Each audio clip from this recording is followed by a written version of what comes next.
Ang panahon ni Saddam Hussein sa kapangyarihan ay puno ng digmaan, chemical attacks at malupit na parusa. Pero pagkatapos ng maraming taong diktadura, nagbago ang lahat ng salakay ng Estados Unidos ang Iraq noong 2003. Pagbagsak ng Baghdad noong April 9, 2003, biglang naglaho si Saddam Hussein. Siya ay nakaiwas sa pagkakahuli at nagtago sa gitna ng bahagi ng Iraq. Halos 8 buwan siyang palipat-lipat ng kinaroroonan at siya ay tumitira sa iba't ibang klaseng safe house at sa mga taong nananatiling tapat sa kanya. Kadalasan siyang nagtatago malapit sa Tikrit, ang kanyang bayan na nasa lalawigan ng Salah al-Din. Hindi tumigil ang US military kasama ang CIA agents at mga Iraqi informant sa paghahanap sa kanya. Maraming malalapit na tao sa kanya ang inaresto at inimbestigahan at ang bawat isa sa mga ito ay nagbibigay ng piraso ng information na mas naglapit pa sa kanila kay Saddam. Naniniwala ang US forces na siya ay nagkukubli sa isang maliit na lugar malapit sa ilog ng Tigris, kaya doon nila inikot ang kanilang paghahanap sa mga bahay ng Adwar, Samara at Tikrit. Pero bago natin simulan yan, kung bago ka pa lamang sa aming channel, huwag mo sana kalimutan na mag-subscribe para naman lagi kang updated sa mga ganitong uri ng video. Nang pumasok ang December 13, 2003, inilunsad ng US forces ang isang special operasyon na tinawag na Operation Red Dawn na hango sa isang American war movie noong 1984. Dalawang lugar ang sabay na tinarget sa mission na pinangalan ng Wolverine 1 at Wolverine 2. Mga farmhouse ito sa bahay ng Adwar, humigit kumulang 15 kilometro sa tibok ng Tikrit. Mahigit 600 sundalo mula sa 4th Infantry Division at Task Force 121, isang elite unit na binubuo ng mga Special Operation Team, ang lumahok sa raid. Gumamit sila ng helicopter, armored vehicle at mga impormasyon mula sa mga lokal na source. At sa bandang huli, isang dating bodyguard ni Saddam ang nagbigay ng eksaktong location na hinihintay nila. Pagdating ng mga tropa sa isang maliit na compound na mayroong matataas sa pader, natuklasan nila ang isang butas na nakabaon sa lupa, nakatago sa ilalim ng mga tipak ng brick at lupa. Humigit kumulang 6 hanggang 8 talampakan ng lalim nito, sakto lamang para sa isang tao na makahiga sa loob. Ang tago na lungga na ito ang kalaunan ay sumikat sa buong mundo bilang ang tinatawag na spider hole. Sa loob ng hukay, doon nila natagpuan si Saddam Hussein. Payat siya at halatang nanghina, magulo ang kanyang buhok, at mahaba na ang kanyang balbas na kulay abo.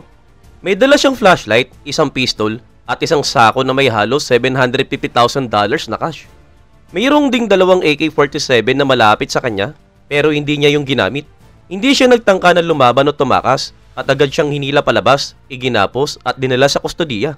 Pagkahuli sa kanya, inilipat si Saddam sa Camp Cropper, isang US military prison malapit sa Baghdad International Airport. Ito ay high security facility para sa mahalagang bilanggo. Binigyan siya ng codename na High Value Detainee No. 1 at doon siya inilagay sa isang napakaliit na selda. Nandoon lang ang isang pangunahing gamit, isang metal bed na manipis ang kutsyon, maliit na lababo, inidoro at isang ilaw na hindi kailanman ipinapatay. Nakabukas ang ilaw 24 oras araw-araw para tuloy-tuloy siyang namomonitor.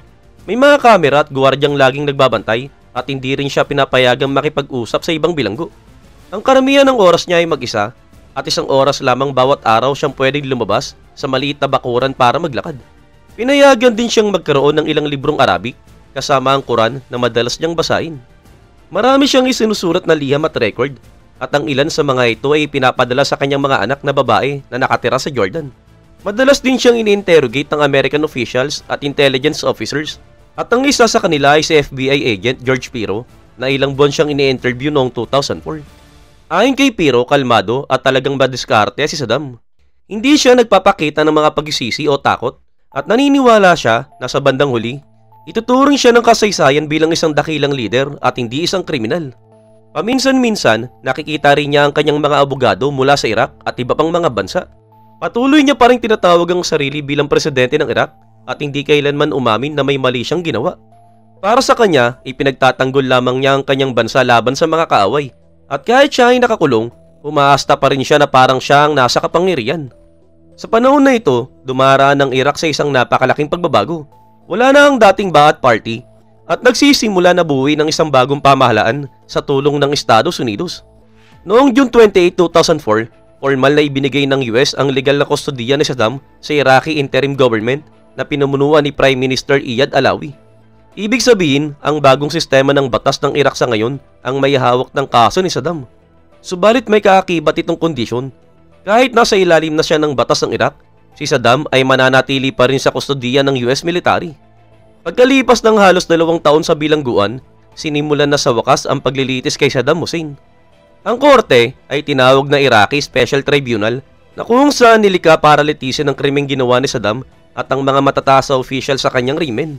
Formal na nagsimula ang paglilitis noong October 19, 2005 sa loob ng Green Zone sa Baghdad, isang lugar na mahigpit na binabantayan ng US at Iraqi forces. Ang pangunahing kaso sa unang paglilitis ay tungkol sa nangyari sa bayan ng Dujail noong 1982. Ang Dujail ay maliit na bayan ng mga Shia Muslim, mga 60 kilometro sa ilagan ng Baghdad. Sa taong yun, bumibisita si Saddam sa lugar. At habang naroon siya, ilang member ng Shia group ang nagtangka na siya ay tapusin. Inatake nila ang convoy ni Saddam pero siya ay nakaligtas at dahil dito, nagalit ang presidente. At bilang ganti, nag-utos siya ng isang malupit na crackdown. Ang security forces na pinumunuan ni Barsan Ibrahim al-Tikriti, kapatid sa ama ni Saddam at noon ay pinuno ng Iraqi intelligence, ay nag-aresto ng daang-daang residente. Marami sa kanila ay mga kabataang lalaki o mga matanda na hindi naman sangkot at inakusahan silang bahagi ng assassination plot kahit walang ebidensya. Mula sa mga inaresto, 148 na lalaki at kabataang lalaki ang hinatulang mawala. Karamihan sa kanila ay kinitil sa mga sumusunod na mga taon at marami namang dinala sa Abu Ghraib prison na kung saan sila ay pinahirapan o basta na lamang nawala. Sinira rin ang kanilang mga bahay at bukirin at buong bayan ang pinatawan ng parusa. At dahil dito, ang dating presidente na si Saddam Hussein ay kinasuhan ng crimes against humanity dahil sa mga nangyari. Ibig sabihin nito, inakusahan siyang nag-utos ang malawakang pagkitil at mga pagpapahirap sa mga sibilyan. Kasama niyang nilitis ang 7 pang opisyal, kabilang na si Barsan al-Tikriti, Tasa Yassin Ramadan na dating vice president niya, at ilang lokal na leader ng Ba'ath Party mula sa Dujail. Ang mga bagay na ito ay talagang mahalagang pangyayari sa Iraq. Sa unang pagkakataon sa makabagong kasaysayan ng bansa, isang dating pinuno ang pinapanagot sa korte. Ipinapalabas sa telebisyon ang mga paglilitis at milyong-milyong Iraqi ang nanonood ng live. Nakita nila si Saddam na naka-Amerikana, nakaupo sa loob ng isang wooden box na napapaligiran ng mga gwardiya, pero hindi umasta ang dating pangulo na parang ordinaryong akusado. Madalas siyang sumisigaw at ine-entrap ang mga hukom at nagbibigay ng mainit at talumpati. Ayaw niyang kilalanin ng mga hukom bilang tunay na hukom at tinatawag pa niya silang traitors. Iginiit niyang illegal ang korte dahil ito ay nabuo habang nasa ilalim pa ng US occupation ng Iraq. Paulit-ulit niyang sinasabi na siya pa rin ang presidente ng Iraq at walang kapangyarihan sa kanya ang bagong government. Minsan, tumatayo pa siya at kumakaway sa mga kamera, nakikipagtalo sa mga prosecutor, at sinasabi niya na mayroon siyang karapatan na parusahan ng sinuman na magtangka na kumitil sa kanya. Ayon mismo sa kanya, ipinagtatanggol lamang niya ang Iraq laban sa mga terorista. Halata ang kanyang kumpiyansa kahit wala na siya sa kapangyarihan. Nahihirapan din ng mga hukom at marami sa kanila ang nakatanggap ng death threat at ang ilan sa kanila ay napilitang magbitiw.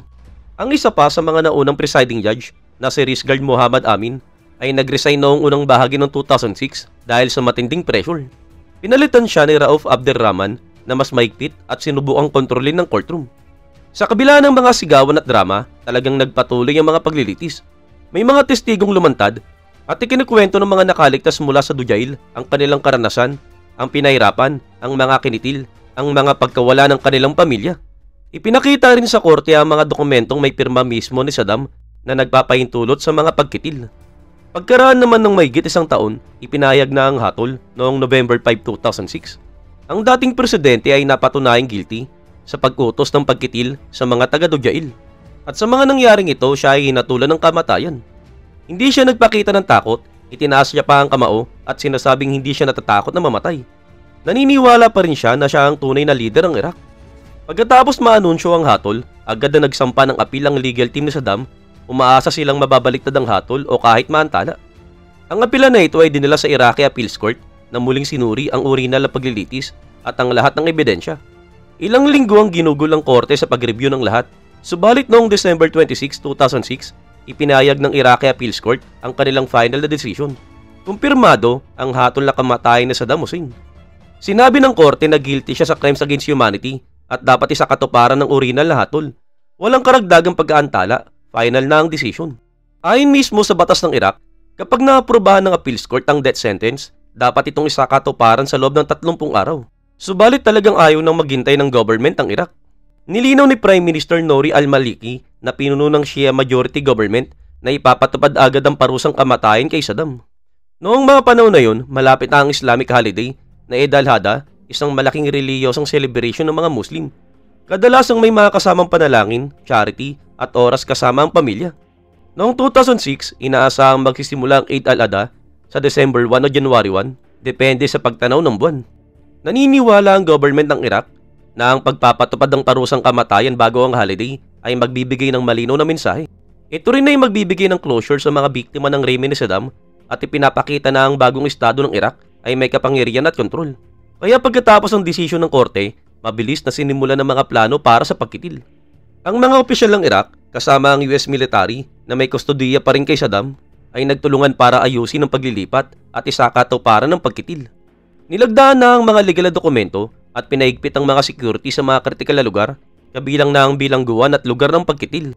Kailangang maging maingat sa lahat ng paghahanda at pinili ang gagawa ng pagkitil na kontak na ang mga hukom at testigo at ipinaalam na kay Saddam na nabigo ang kanyang pagtutol. At dito na niya nalaman na malapit na ang kanyang kamatayan.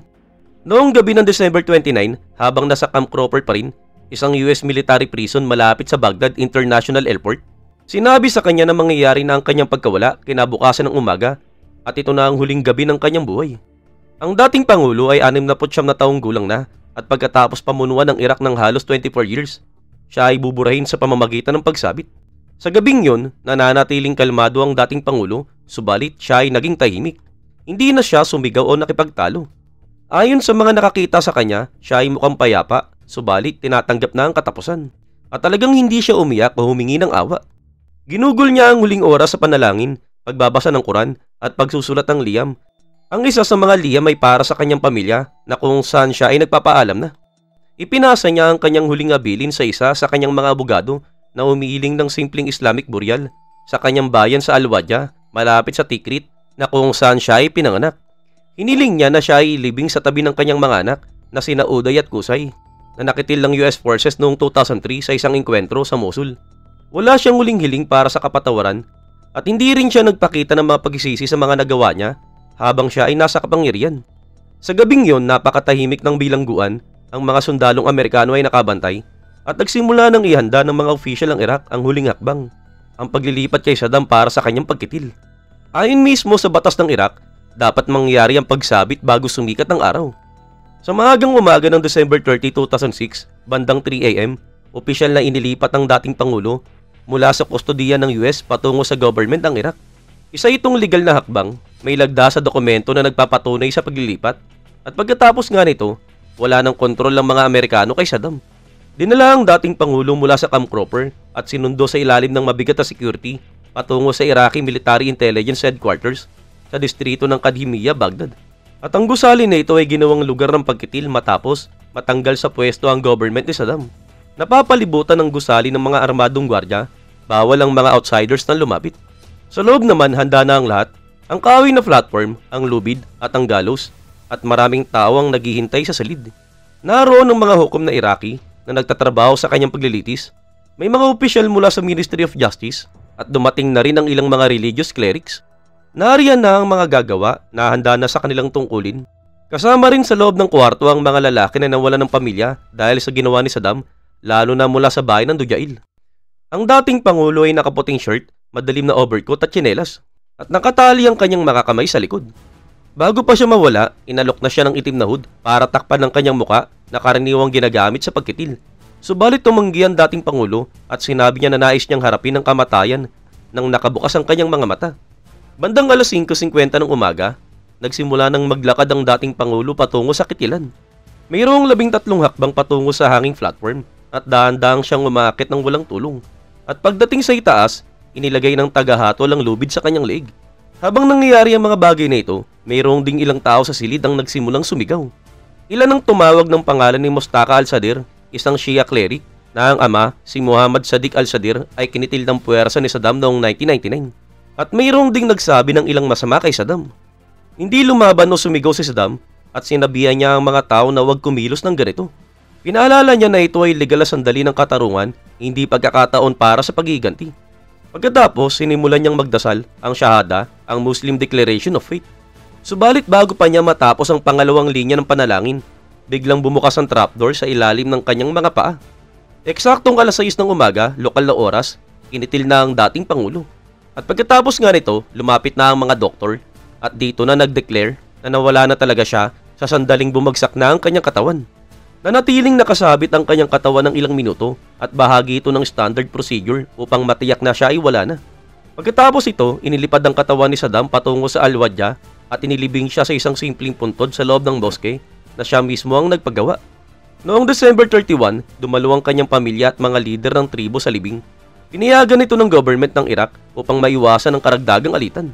Ilang oras lamang matapos ang pagkitil, isang video mula sa mobile phone ang lumabas online at ipinapakita rito ang mga taong nangaasar kay Saddam sa kanyang huling sandali.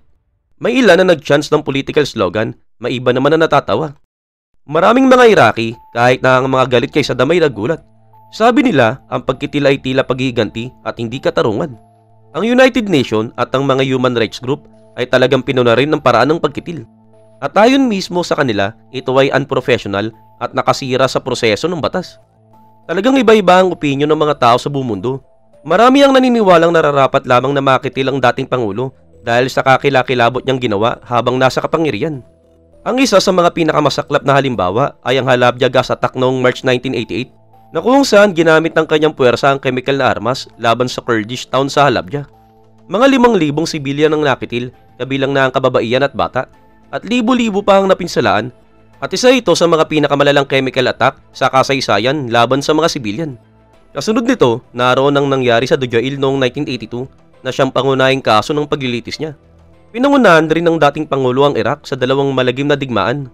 Ang Iran-Iraq War mula 1980 hanggang 1988 ay ikinakitil ng humigit kumulang 1 milyong katao.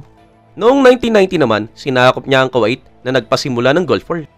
Ang digmaan nito ay nagdulot ng international atake sa Iraq at nag-iwan sa bansa na mahina at wasak. Ang mga digmaang ito, kasama ang malupit na crackdown na sino mang tumutuligsa sa kanya, ay nagpasapanganib sa buhay ng maraming Iraqi. Kaya naman para sa ilan, ang pagkawala ng dating Pangulo ay tila makatarungan. Nakita nila ito bilang huling parusa sa isang tao na nagdulot ng napakaraming sakit at kamatayan. Ang mga pamilya ng biktima, lalo na ang mga Kurdish at Shia Muslim na pinakasinuong ang hirap, ay nagsabing nakamit nila ang closure. Subalit talagang hindi lahat ay sumang-ayon. Mayroong ilan na naniniwala na minadali at hindi patas ang paglilitis. Sabi pa ng mga kritiko, mas naging paghiganti ito kaysa tunay na katarungan. Tinuro nila kung paano sinisiguan si Saddam habang kinikitil at kung paano na-leak ang video ng pagkitil upang pukawin ang damdamin ng publiko. Hindi ito mukhang isang mapayapa o respetadong legal na proseso. Ayon sa ilang international lawyer at human rights group, hindi nakamit ang paglilitis ang patas sa pamantayan. Mas nakakabahala pa ang nangyari pagkatapos mawala ng dating Pangulo. Maraming naniniwala na ang kanyang pagtanggal ay magdudulot ng kapayapaan, subalit lalo namang nahati ang Iraq. Ang dating Pangulo ay saning Muslim at matapos niyang mawala, mas lumakas ang kapangyarihan ng Shia. Nagdulot ito ng malalang sectarian violence sa pagitan ng Sunnis at Shias na lumalala taon-taon. Ginamit ng mga grupong tulad ng Al-Qaeda sa Iraq ang kaguluhan para maggasik ng terorismo. Sa kalaunan, ang Al-Qaeda ay naging mas mapanganib na kilala ngayon bilang ISIS. Nasakop ng ISIS ang malalaking bahagi ng Iraq at Syria mula 2014 hanggang 2017. Nagdulot ng mas maraming digmaan, kamatayan at pagkawasak. Kaya naman kahit wala ang dating Pangulo, hindi naging mapayapa o nagkaisa ang Iraq. Nagpatuloy ang masama at patuloy na nahirapan ang bansa sa terorismo, mahinang pamumuno at malalim na hidwaan. Para sa ilan, nakuha niya ang nararapat sa kanya at para naman sa iba, ang kanyang pagkawala ay nagbukas ng pinto sa mas maraming pagdurusa.